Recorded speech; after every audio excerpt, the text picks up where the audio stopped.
Assalamualaikum warahmatullahi wabarakatuh. Alhamdulillahi rabbil alamin. Allahumma salli ala Muhammadin. Subhanaka la ilma lana illa ma 'allamtana innaka antal alimul hakim. La haula wala quwata illa billahil aliyyil azim. Yang sama kita hormati dan kita muliakan Ketua dan segenap pengurus Masjid Darul Aman, bapak-bapak, ibu-ibu, alim ulama, cerdik pandai, tokoh-tokoh agama, tokoh-tokoh masyarakat, dan mungkin juga tokoh-tokoh adat. Yang jelas kecil si rama-rama, besar si jalar-jalar, kecil tak disebut nama, besar tak dipanggil gelar. Mudah-mudahan seluruh kita yang berhadir di rumah Allah ini dimuliakan oleh Allah Subhanahu wa ta'ala. Itulah yang dijanjikan Allah dalam sebuah hadis kudusi, inna buyuti fil ardi al masajid wa inna zuwari fiha umaruha. Sesungguhnya kata Allah, rumahku di permukaan bumi adalah masjid-masjid, termasuklah masjid kita Darul Aman ini.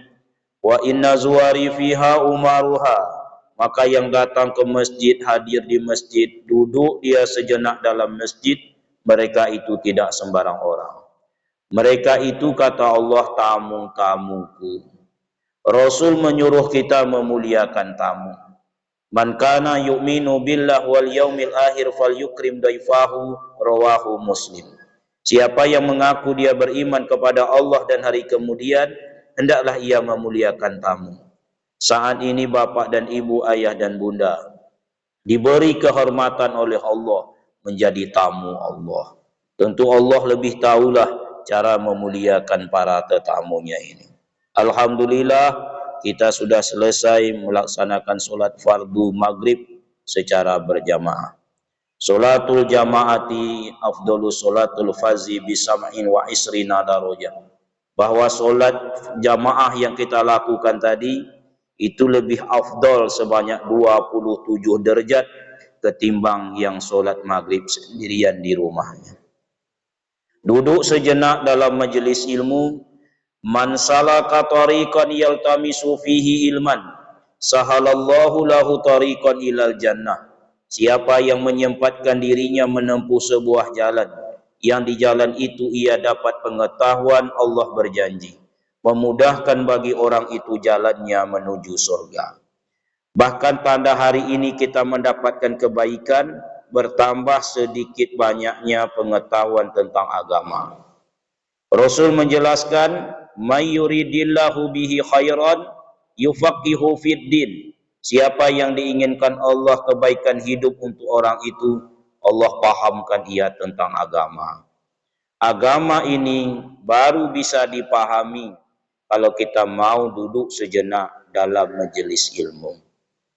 Tengok ke ustadz, sekali-kali anggukkan kepala.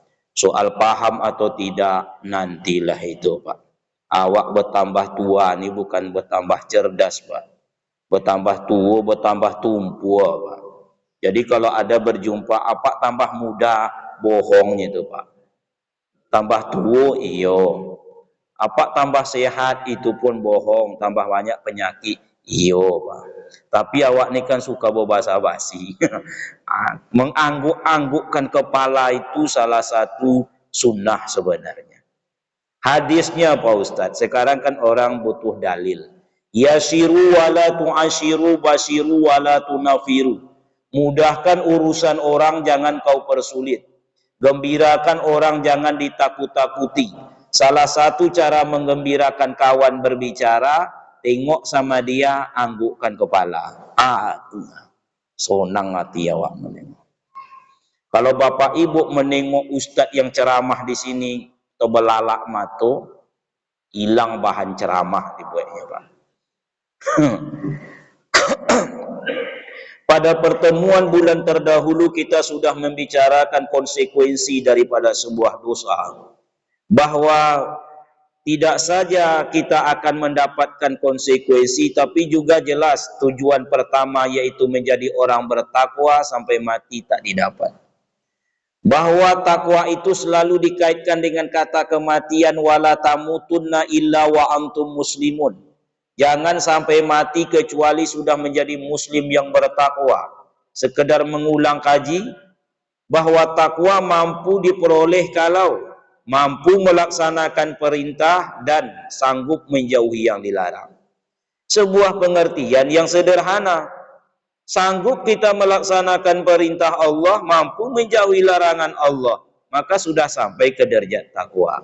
Cuma tidak semudah teorinya. Kalau soal melaksanakan perintah, sekali lagi rata-rata awak sanggup. Tapi yang berat dalam hidup ini menjauhi perkara yang dilarang. Karena Rasul mengatakan, kerjakanlah apa yang kuperintah semampu kalian, tapi jauhilah apa yang aku larang. Tidak ada ukuran semampu kalian.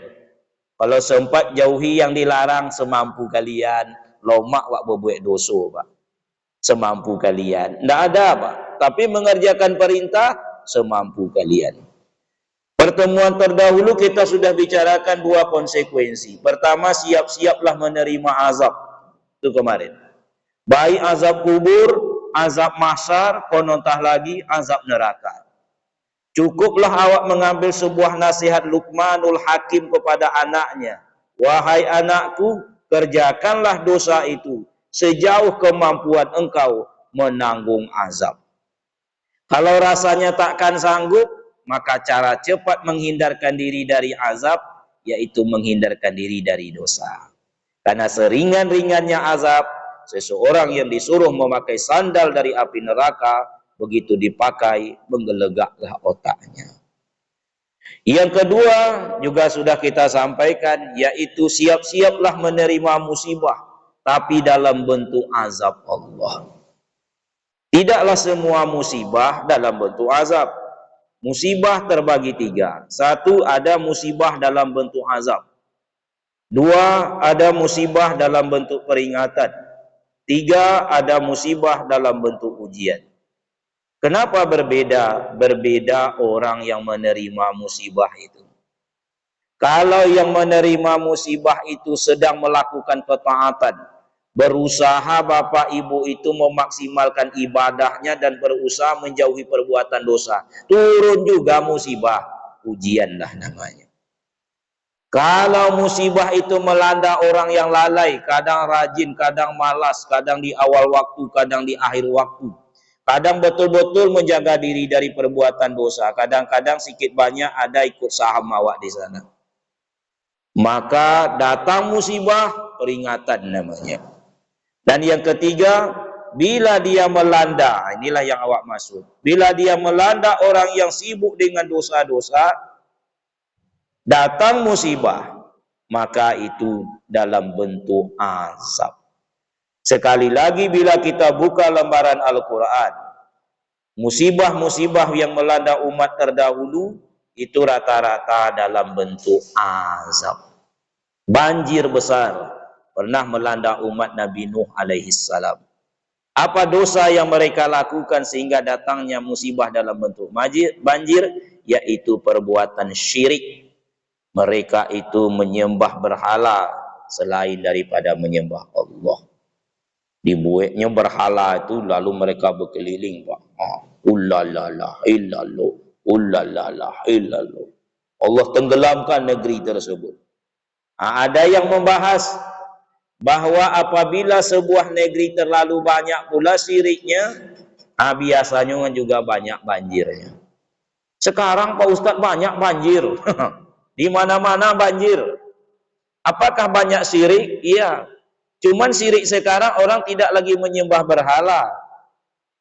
Orang tidak menyembah patung, menyembah batu besar, sungai besar, pohon besar.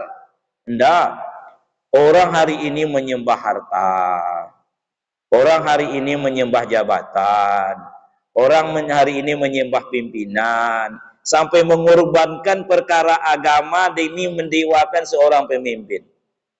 Ada pemimpin kita mengatakan tidak ada sekarang jamaah hendak pakai sebut amin, karena dia memuji seorang pemimpin. Tak disebutnya lagi amin. Selesai solat waktu waladhdallin, diam. Waladhdallin, Muhyiddin, kata imam. Diamnya. Kata pimpinan itu, ada bapak dengar ya? Saya belum pernah menengok ada jamaah yang tak bilang amin. Kalau tidak besar, kecil disebutnya amin. Itu disebutnya tuh Pak. Rata-rata Pak. Nah sekarang ada pimpinan awak, tidak ada disebutnya amin doh. Diam saja.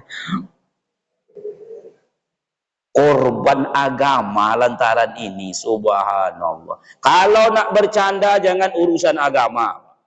Betul enggak Pak? Urusan yang lain-lain itu sajalah. Masa urusan sholat dibawa bercanda seperti itu?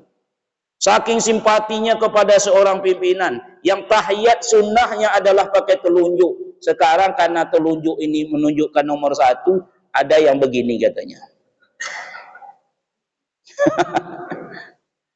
Seumur-umur saya Pak solat di masjid, di musola, belum pernah saya menengok jamaah bentuk iko. Bapak ibu pernah nampak? Sobiknya ada Pak bentuk iko. Pembohong tuh.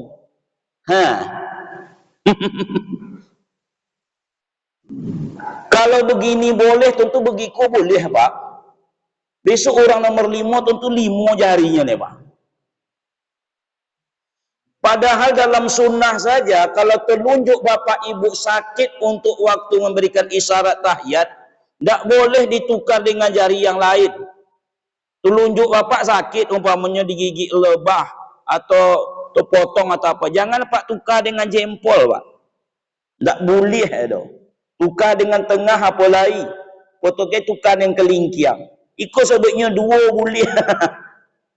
Kaum muslimin yang berbahagia, apa tidak turun musibah kalau seperti itu? Sudah menyepelekan masalah agama ini Pak. Wajarlah di mana-mana banyak banjir. Terlalu banyak perbuatan syirik-syirik tersebut. Pak Ustadz, awak kan sama-sama tinggal di Panam. Tahulah Pak Ustadz, sepanjang jalan banjir, apalagi tempat saya dulu Pak. Banjir, kadang saya tak pergi ceramah karena banjir. Kemarin saya ditunggu ular di depan rumah Pak. Payah kalau banjir. Mungkin banyak juga sirik. Dulu banyak sirik di sini nih Pak. Waktu orang jual batu aki. Kalau cuma untuk sekedar hiasan, jangankan kita, Rasul pun pakai cincin Pak di jari kelingkingnya. Yang membuat sirik itu mana? Konyo Pak Ustadz, namanya batu ko bacan asli. Kalau Ustadz pakai apa pakai di jari kelingking sebelah kiri, itu muncul wibawa, timbul karisma, orang sogan sama awak. Percaya awak, itulah dia sirik itu. Sebenarnya kalau ingin orang segan sama awak, tidak dengan batu aki, tapi dengan segan sama orang. Anda sopan, kami pun segan. Kono nomor 2 ko Pak Ustadz, ikon namanya lumui sungai dareh. Ustadz kok tahu? Ya sedikit banyaknya tahu ya ampunnya Pak. Kalau dipakai di jari manis sebelah kiri ko malam Jumat, jangan lupa selawat Nabi 7 kali, dicampur aduknya supaya awak percaya. Itu bini sayang sama awak. Sekeranjang pun bawa cincit lumut sungai dareh itu ke dapur Pak. Tapi tidak dikasih uang belanja. Tidak kan sayang bini sama awak. Cara cepat dan tepat mendapatkan hati seorang istri, banyakkan duit belanjanya. Iku rahasia awak Pak. Kalau selama kau 50, buat 100. Tak kojutnya begitu. Biasanya 50, bang kini kok 100. Yang 50 tu untuk kau. Elok abang. Abang bekunnya dibalikan apa? Kaum muslimin yang berbahagia, merajalela sirik. Pak Ustadz, di Jakarta paling sering banjir. Awak tidak tahu di situ berkembang biak sirik-sirik apa? Kalau bapak belilah majalah misteri itu, Pak, di situ ada orang dukun lah. Kalau ada yang mengatakan paranormal, terserahlah. Itu ada yang mengatakan ada di sana tuh sekarang kain sarung Nabi Ibrahim alaihissalam yang tidak hangus dibakar api. Itu kalau sempat bapak pakai itu, muncul wibawa, maharnya 500.000. Banyak lo kain sarung tuh rupanya. Ada pula tongkat Nabi Musa. Dari mana dapatnya? Cincin Nabi Yusuf. Termasuk rambut Nabi Muhammad. Itu ada dipegang oleh artis. Saya pernah tampil bersama beliau. So kocik pun namun tak percaya. Ada 3 lembar katanya. Pegangnya. Dari mana punya dapat rambut Rasulullah? Itulah perbuatan-perbuatan syirik. Jadi wajar di mana-mana terjadi musibah, banjir, longsor atau tsunami. Itu terjadi zaman Nabi Lut alaihi salam. Banyak lagi azab-azab yang lain. Musibah dalam bentuk azab. Yang kedua. Yang ketiga adalah yarfa'ul barakatim min kasbihim. Orang kalau berani melakukan dosa, bukan berarti awak ni tak berdosa, cuman supaya berhati-hati. Diangkat keberkahan rezeki dari usaha mereka. Yarfa'ul barakatim min kasbihim. Allah mengangkat keberkahan rezeki dari usaha yang mereka lakukan. Apa tanda rezeki tidak berkah? Antara lain, sumber pendapatannya tidak halal. Itu tidak berkah. Antara lain, tidak mampu memberikan ketenangan, malah kegelisahan. Antara lain, rezeki itu tidak mampu mendekatkan dirinya kepada Allah, malah makin jauh. Makanya jangan heran, orang kalau dapat rezeki itu dari mulut harimau, itu habisnya di mulut buaya, Pak. Kata orang, rezeki setan dimakan jin. Kan begitu? Kenapa demikian? Diangkat keberkahan. Sementara awak berkah inilah selalu awak dapatkan. Yang ingin awak dapatkan. Kaum muslimin, tandanya bahwa rezeki itu yang penting itu berkahnya, dikisahkan. Ada seorang anak muda zaman dahulu, namanya Mubarak. Anaknya hari ini menjadi ulama besar, penuh dengan kata-kata hikmah, dijadikan rujukan oleh sebahagian para ulama atau penceramah. Nama ulama itu Abdullah ibnu Mubarak rahimahullah. Itu banyak kata-katanya. Seperti kata-kata kalau besok Bapak Ibu pernah dengar, 1 istiqomah lebih bagus daripada 1000 karomah. Itu kata-kata Abdullah ibnu Mubarak. Yang awak kisahkan ini Mubarak tersebut ayah dari Abdullah. Bagaimana kemampuan dia menahan diri dari dosa sehingga mendatangkan rezeki yang berkah. Abdullah Mubarak ini anak muda, soleh tapi miskin. Bekerja di sebuah kebun dari seorang majikan di negeri itu. Kerjalah dia di kebun apel, pagi, sore, siang, malam, pokoknya di situ dia kerja. Suatu hari masuklah majikannya ke kebun. Dipanggilnya lah anak muda ini, tukang kebun. Mubarak, saya tuan. Datang Mubarak. Ada apa tuan? Coba kau ambilkan aku buah apel, tapi tolong yang manis Mubarak ya.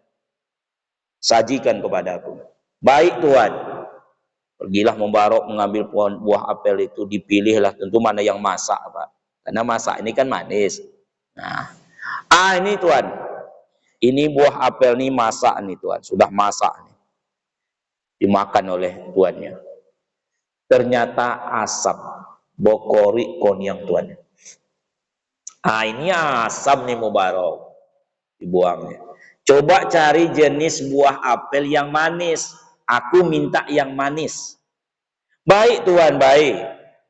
Pindah Mubarak ke pohon lain. Dia ambilnya yang ranu merah. Mungkin ini manis. Coba ini tuan. Masam juga nih Mubarak. Mubarak cari yang manis. Ingat Mubarak ya, yang manis. Baik tuan, baik. Pindahnya ke pohon lain. Cari lagi yang lebih ranum, lebih merah. Mungkin ini. Coba ini tuan. 3 kali dicobanya hasil daripada panen Mubarak ini. Ketiga-tiganya asam. Asam juga nya Mubarak. Mubarak. Iya tuan. Tidak tahu kau mana jenis buah apel yang manis? Tidak tahu saya tuan. Sudah berapa lama kau kerja di kebunku ini? Sudah lama tuan, sebutkannya lah waktunya. Tidak tahu kau mana jenis yang manis? Tidak tahu tuan. Kenapa? Karena saya tak pernah makan buah apel nih Tuan. Ndak pernah do Tuan. Kau tinggal di kebun apelku ini sudah sekian lama, ndak pernah makan buah apel nih. Ndak pernah do Tuan. Kenapa? Karena Tuhan menyuruh saya memelihara kebun, tidak menyuruh saya memakan buah apel. Maka saya pelihara sajanya Tuhan. Kata tuannya ini, hebat anak muda kok ya. Pandainya menjaga diri dari rezeki yang tidak untuknya. Itu bedanya dengan Ambo, Pak. Ambo dulu juga jadi gori masjid. Supaya Bapak Ibu tahu. Nah, 9 tahun saya jadi gori masjid. Amat MTS, Pak.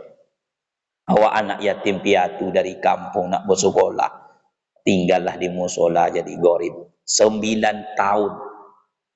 3 tahun PGA, 6 tahun kuliah baru selesai. 9 tahun. Biasanya jamaah di situ, jemaah situ baik-baik, Pak. Ada ibu-ibu, Zal, iyo Bu. Malam besok ibu nak pergi pulang kampung sama Pak kau. Jadi ibu titipkan rumah sama kau ini kuncinya. Makanlah apa yang ada di rumah tuh. Belum lagi hilang mobil ibu tuh, lah masuk ambo ke rumah lah Pak. Ambo buka sungkui, ambo makan, buka kulkas, ambo makan. Nampak saus mangga, untung surek tanah ndak ditunjukkannya Pak. Kalau sampai di sebagian surek rumah tuh ambo jual mungkin Pak. Belum lagi berbulan, bertahun lah habis sesadonya. Nah, itu bedanya Ambo dengan Mubarok. Mubarok sudah lama kerja di pohon apel, belum pernah menikmatinya. Kenapa Mubarok? Karena selama ini Tuhan cuma menyuruh saya memelihara kebun, tidak menyuruh untuk menikmatinya. Oh, selang beberapa waktu kemudian, nah inilah akibatnya Pak, mendapatkan rezeki yang berkah. Datanglah majikannya. Mubarok, iya Tuhan. Tuh, anakku di rumah sudah besar, anak gadisku. Aku ingin mencarikannya suami, jodoh. Menurut engkau, siapa yang pas untuknya? Mubarok masih bujangan. Kata Mubarok, Tuhan kalau menikahkan anak Tuhan karena harta, itu perangai orang Nasrani. Kalau Tuhan menikahkannya karena keturunan, itu perangai orang Yahudi. Kalau Tuhan menikahkannya karena kemuliaan suku, itu perangai orang jahiliyah. Tapi kalau Tuhan menikahkan anak Tuhan karena agamanya, itulah tuntunan Nabi kita. Pemenong majikannya. Kalau begitu Mubarok, saya Tuhan, yang cocok untuk anak kau, anak aku tuh, kaulah nampaknya. Bapak kira-kira Mubarok, terserah di Tuhan. Akhirnya menikahlah Mubarok dengan anak majikannya. Apa yang didapat Mubarok? Ndak buah apel itu ledo Pak. Kebun apel pun diserahkan kepada Mubarok. Dan punya kebun pun dapat oleh Mubarok. Kenapa demikian? Hanya menahan sesaat saja. Karena janji Allah akan memberikan keberkahan. Sementara orang yang tak tahan, itulah akibatnya. Yarfa'ul barakatin min kasbihim, diangkat keberkahan rezeki dari apa yang kita usahakan. Kenapa demikian? Karena merajalelanya, beraninya berbuat dosa. 3. Yang keempat, hari ini kalau berani berbuat dosa, maka siap-siaplah hati tertutup menerima kebenaran. Apa hubungannya? Rasul mengatakan, setiap dosa yang kamu lakukan merupakan satu titik hitam yang menempel di hati. Untunglah dosa yang awak lakukan selama ini menempel di hati. Kalau sempat menempel di muka, Pak, ndak terbayang do Pak malunya awak, apalagi kami para ustadz kok. Sampailah dosa itu ditempelkan Allah di muka, bengkak dan bemerek. Seluruh kampung Marsan ini kenal sama awak. Contoh Pak, siapa yang terlambat solat subuh, kata malaikat, bengkaklah keningnya sebesar telur itik. Oh, kira-kira berapa nang bongkak kening kau, Pak? Kini ko ambo ndak tahu apa bapak ibu terlambat atau tidak. Karena tak ditampakkan Allah, ditempelkan di hati. Kalau sempat ditampakkan, tanpa bertanya pun ambolah tahu. Tinggal membaca ya. Alambe solat subuh. Awak ketua musoji umpama nih. Oma. Saya ustad. Terlambat solat subuh. Awak ustad. Berani saya ceramah nih, Pak? Tidak berani ceramah. Kenapa Pak Ustadz? Saya takut dosa saya lebih banyak dari Bapak. Tentu bongkak muka lebih banyak. Bagunji yang berbohong, mencaci, terlambat solat, ini, itu. Kata jamaah, kau Ustadz yang kan ceramah tuh. Iya, suruh lenyo pulang. Ngapo? Awak berdosa ya, tapi tidak sebanyak beliau kok doh. Mungkin Pak ya, kalau sempat ditampakkan Allah dosa awak mungkin, terutama saya nih, jelas saya tidak berani ceramah Pak. Tidak ada tompek tumbuh dosa boleh do Pak. Lah ponuah. Lah bergantungan dosa sesadonya Pak. Iya. Cuma karena Allah sayang sama awak, mana nampak dosa Bapak? Iya enggak Pak? Apalagi kalau sudah dipanggil Al-Mukarram kayak kami nih. Bapak enggak tahu setan yang menggoda ustadz kok Pak lebih parah dari setan yang menggoda jamaah. Iyo, kami nenek-nenek lewat bentuk anak gadis nampak kami Pak. Nah kalau apa ulun tentu sampai ke situ. Begitu parahnya Pak. Iya Pak. Kalau Bapak dihalangnya untuk tidak sholat subuh cuma sekali bisik saja, kami berpuluh kalinya membisiknya Pak. Makanya ustadz ini makin kuat, agak kuat, bukan makin kuat, agak kuat sedikit iman, makin kuatlah pelayanan setan sama awak. Saya sampai saat ini masih berat juga subuh, walaupun memang tak saya tinggalkan. Kiat Pak Ustadz, ambo lawan Pak, kadang bercakap ambo. Aku belum kau lawan lagi, aku bukakan matu, ku siram ayeku untuk kau. Allah selalu bangunkan kita jam 3. Duduk ambo saja Pak sudah jam 3 itu bisa 15 menit. Saking boreknya setan menekan kuduk tuh Pak. Oma. Kaum muslimin yang berbahagia, tertutup hati menerima kebenaran. Memang tidak tampak Pak. Satu titik, satu dosa, satu titik yang menempel. Dua dosa, dua menempel, makin banyak dosa, makin tertutup. Sehingga susah ilmu masuk ke dalam hati. Itulah makanya Pak, kondisi awak sekarang ini termasuk saya kan banyak dosa. Beda dengan anak-anak tuh, yang di pangku tuh.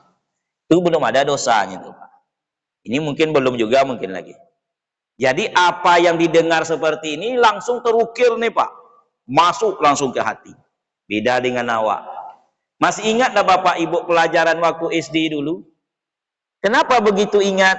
Terukir. Tak satu pun awak ingat pelajaran waktu SMA. Waktu SD, ingat, hati masih bersih. Ingat tak pelajaran ini budi Pak? Nah kan ingat Pak. Kalau rumus fisika kimia SMA ingat lah Pak? Tidak ingat. Kenapa tidak ingat? Lah banyak dosa waktu SMA. Tapi waktu SD, ini budi, ini ibu budi, ini ayah budi. Siapa kakak budi? Ya Wati. Wati kakak budi. Iwan adik budi, budi. Terukir tuh Pak. Masih bersih. Datang Imam Syafi'i. Ya Tuhan, katanya kepada gurunya. Kenapa ilmu yang satu ini tidak mau masuk ke dalam hatiku? Tidak mau masuk. Kata tuan gurunya, padahal Imam Syafi'i ini umur 7 tahun hafal Al-Quran. 20 tahun usianya menjadi ulama besar. Ribuan hadis sudah masuk. Seperti itu bersih hati masih bertanya kepada tuan guru. Kenapa ilmu yang satu ini susah masuk ke dalam hatiku? Dijawab oleh tuannya, ilmu bagaikan cahaya, nur, sementara hatimu bagaikan air yang di dalam gelas. Bila air ini jernih, maka cahaya pasti masuk. Itu tengok Pak cahaya dalam gelas. Ya enggak Pak? Berkembang dia. Kalau seandainya air yang di dalam ini kopi, sebaiknya besok memang ada 2 minuman. 1 air putih, 1 kopi susu. Umpama ininya Pak. Untuk alat praktek. Bisa kita tunjuk langsung. Nggak mau masuk cahaya tuh ke dalam air kopi itu. Jangankan ke dalam, di luarnya saja tak hinggap tuh Pak. Begitulah akibat dari banyaknya dosa di hati, susah masuk ilmu. Saya dulu kalau menghafal mudah Pak. Kini ya Allah, ambu tulis hadis di kertas, ambu tulis di papan tulis. Setiap menengok papan tulis dibaca. Sampai kini ulun yu hafal le Pak le. Wama. Aku pergi ke dapur, wami atau wama, tengok balik, wama rupanya. Awak sampai kan ke buah, siku mungkin masalah. Tertutup hati menerima kebenaran. Jadi jangan Bapak Ibu yang berbahagia salahkan orang yang memberi kebenaran, salahkanlah awak yang tak bisa menerima. Kan ada kadang-kadang sebahagian jamaah tapi tidak jamaah awak ini. Siapapun yang menjadi ustadz, dia tidak ambil baiknya, tapi selalu tengok sisi salahnya. Ada ustadz berkitab, salah. Kalau cuma membaca seperti itu, anak pun bisa di rumah, katanya. Kan ada ustadz yang membaca kitab. Pakai buku itu iyo. Sekarang ada ustadz tidak pakai buku, tidak pakai kitab. Salah juga di mata Bapak. Kenapa demikian? Ya kalau tidak pakai buku kan tidak ada berdalil nampaknya, tidak ada pegangan. Salah. Ada ustadznya serius, tidak enak ustadz tadi, terlalu serius, payah masuk. Ada ustadz tuh lasak lucu, lasak bona lah ustadz tadi, gilokan togak. Salah yo. Sedikit ketawa ustadznya gilokan golak, ya karaju ustadz golak. Tak ada ujung pangkai yang akan diambil. Kaum muslimin, jangan-jangan hati sudah tertutup menerima kebenaran itu. Ya solusinya tidak ada lain. Bahwa hati itu tempat bergantungnya dosa, solusinya adalah memperbanyak istighfar. Kata Ali bin Abi Thalib, satu istighfar yang engkau lakukan menggugurkan dosa yang pernah engkau kerjakan. Seperti angin menerpa daun kayu yang kering. Selanjutnya, kalau hari ini kita berani kita melakukan dosa, siap-siaplah perkara berikut ini. Apa itu? Doa tidak mau naik ke hadirat Allah. Kalau soal kabul, Allah kabulkan doa. Ud'uni astajib lakum. Berdoalah kamu, pasti ku kabulkan, kata Allah. Cuman ibarat undangan, sampai ndak undangan itu kehadirat Allah, proposal doa itu. Sama dengan awaknya Bapak Ibu, kalau seandainya undangan pesta pernikahan itu sampai ke rumah awak, jangankan yang dekat rumah, yang jauh di Rumbai sana pun awak usahakan datang. Pak, ini tadi ada yang nitipkan undangan, awak tengok, ternyata pesta pernikahan, alamat Rumbai. Kalau ada waktu awak, pasti awak datang. Insya Allah awak datang. Tapi bagaimana mungkin awak bisa datang kalau undangannya tak sampai? Tidak bisa datang. Kenapa? Undangan tak sampai. Usahakan yang jauh, yang dekat rumah pun berpikir awak nak datang. Ini Pak. Apa kau tak datang di situ Pak? Di blok A tu ada orang pesta pernikahan. Pak tinggal di blok C, kan dekatnya itu. Kau tak datang. Bukan tak mau datang Pak Ustaz. Undangan tak ada. Tak tahu awak ada Pak Ustaz. Nah, kan? Begitulah kira-kira kalau awak logikakan. Bagaimana mungkin Allah kabulkan doa, sementara doa itu terhalang oleh dosa muda yang awak lakukan. Orang mukmin ini Bapak Ibu paling banyaklah doanya. Dari bangun tidur sampai tidur kembali penuh dengan doa-doa. Itu tandanya betapa pentingnya doa tersebut. Nah, sekarang doa itu terhalang. Kenapa demikian? Karena dosa yang dilakukan. Ada seseorang berdoa, Ya Rob, Ya Rob, Ya Rob. Wahai Tuhanku, wahai Tuhanku, wahai Tuhanku. Kata Rasul, bagaimana mungkin doa orang ini dikabulkan Allah? Yang dimakannya haram, yang dipakainya haram, dia dibesarkan dari perkara yang haram-haram. Makanya ada seorang sahabat namanya Sa'ad bin Abi Waqqas radhiyallahu anhu. Sa'ad bin Abi Waqqas ini gelarnya singa yang menyembunyikan kukunya. Jadi orangnya gagah. Bahkan Sa'ad bin Waqqas ini termasuk sahabat yang nikmat dunia luar biasa, Pak. Orangnya gagah, kuat, seorang panglima, ibadahnya luar biasa dan kaya raya. Jadi Sa'ad bin Waqqas ini termasuk sahabat yang kaya raya. Jadi kalau soal kenikmatan dunia dah berkumpul sama beliau. Rasul mengatakan kalau saat itu berdoa pasti dikabulkan oleh Allah. Jadi kalau Sa'ad bin Abi Waqqas berdoa, Allah kabulkan doanya. Nah, itu luar biasanya Sa'ad ini. Apa keistimewaannya? Rasul pernah memberikan wasiat kepada beliau. Wahai Sa'ad, peliharalah makananmu. Maksudnya dari yang haram-haram. Nanti doamu dikabulkan oleh Allah. Maka sejak itu Sa'ad hati-hati dengan doanya. Pernah dalam sebuah riwayat, ada orang Yahudi mengejek Sa'ad. Mengadukan tentang Sa'ad, memfitnah Sa'ad. Kata Sa'ad, bila yang engkau sebut itu tak benar, maka engkau akan menengok akibatnya sampai hari tua. Ternyata perkataan Sa'ad itu dikabulkan oleh Allah. Orang itu panjang usianya, Pak. Sampai 100 sekian tahun, tak mati-mati. Ya sekarang tentu dah mati dah, Pak. Dah 1400 tahun. Dulu waktu itu tak mati-mati.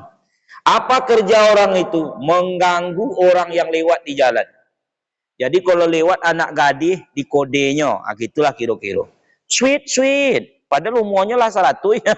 Sweet, adek. Sehingga perempuan-perempuan yang lewat di situ menghujatnya. Oh, tua-tua kaladi makin tua makin menjadinya, kan gitu kira-kira. Lalu apa katanya? Aku seperti ini karena ulah daripada doa Sa'ad. Ditahu dia, gara-gara aku memfitnah Sa'ad dululah aku seperti ini. Sa'ad adalah sahabat yang sangat memelihara dirinya dari memakan yang haram-haram. Kaum muslimin yang berbahagia, itulah makanya para sahabat, kalau dia ragu tentang sesuatu, dia akan sangat menjaga diri. Antara lain contohnya Abu Bakar. Selesai Abu Bakar berjalan, masuk dia ke rumah langsung ke dapur. Dibukanya sungkuy atau tudung saji, nampak dia makanan langsung dimakannya. Sekali itu saja dia lalai, lupa. Diingatkan oleh pembantu di rumahnya, Tuan, selama ini Tuan sebelum memasukkan makanan ke dalam mulut, Tuan tanya dulu, ini dari mana? Kenapa sekarang tak Tuan tanya? Barulah sadar Abu Bakar. Memangnya makanan ini dari mana? Dijawab, ini makanan dikasih orang Tuan sebagai hadiah. Dulu aku ini kan pandai memantra-mantra. Jadi dukun rupanya, kawannya kok. Jadi kini dia orang makanan ini. Ragu Abu Bakar, iko halal apa enggak. Lalu dia pun mencongkel mulutnya supaya bisa muntah. Awak kalau awak congkel tangan itu ke dalam kerongkongan muntah waktu Pak. Ternyata tak bisa. Lalu ada yang mengatakan kalau minum air banyak bisa keluar. Tapi Tuhan berbahaya. Kata Abu Bakar, apapun yang terjadi pasti kulakukan demi mengeluarkan perkara-perkara itu. Karena badan, daging, tulang yang dibangun dari perkara yang haram-haram, dalam arti mengandung dosa, maka neraka lebih berhak untuknya. Kaum muslimin rahimakumullah yang berbahagia, ditutup dengan sebuah kisah pendek. Bahwa ternyata menjaga diri dari perbuatan dosa akan mendatangkan keberkahan di dalam hidup kita. Pernah seorang wali menceritakan masa mudanya, tinggalnya di kota Mekah. Dia mengatakan sewaktu masih muda hidup dalam keadaan miskin, maklumlah orang menuntut ilmu. Hari itu sudah sangat kelaparan, maka ia pergi keluar rumah. Apalah kira-kira yang bisa dimakan. Tiba-tiba dalam perjalanannya di Mekah tersebut, dia menengok ada satu bungkusan. Semacam pundi-pundi lah Pak. Diambilnya pundi-pundi itu, dibawanya pulang. Tidak miliknya. Tapi karena rasa lapar, dibukanya. Ternyata satu kalung atau satu untayan kalung permata. Rencana, ya inilah untuk sumber makannya nanti, dijual atau diapa. Tiba-tiba dia mendengar pengumuman ada orang kehilangan pundi-pundi berisi mutiara. Siapa yang bisa mengembalikannya akan diberi sekian ratus dinar. Ditengoknya, ini kesempatan. Lalu ditemuinya lah bapak yang kehilangan itu, seorang bapak tua. Apakah ini milik bapak? Oh iya betul, isinya mutiara. Begini-begini, iya betul, pas. Aku berjanji, kata bapak itu, siapa yang menemukan mutiara aku ini, aku akan memberikan sekian ratus dinar. Terimalah. Kata anak muda ini, enggak Pak. Saya memberi ini karena menahan diri dari perbuatan dosa. Ini bukan hakku sebenarnya. Ambillah sama bapak. Tapi ini halal untukmu. Enggak mau Pak, bawa saja. Ditolaknya. Apa kata bapak itu? Bergumam, alangkah lebih baiknya kalau seandainya aku memiliki menantu seperti ini. Kaum muslimin mereka pun berpisah. Bapak tuh pergi entah ke negeri mana. Anak muda yang sekarang ini sudah tua itu kembali menceritakan. Lalu katanya, aku pun pergi ke sebuah negeri menempuh perahu, menumpang perahu. Takdir Allah, perahu kami itu dilanda oleh gelombang besar, penumpangnya pun berhamburan keluar. Saya secara pribadi terdampar di sebuah pulau yang aku tak tahu entah pulau apa itu. Kemudian aku mencari masjid. Dia kan orang soleh, orang taat.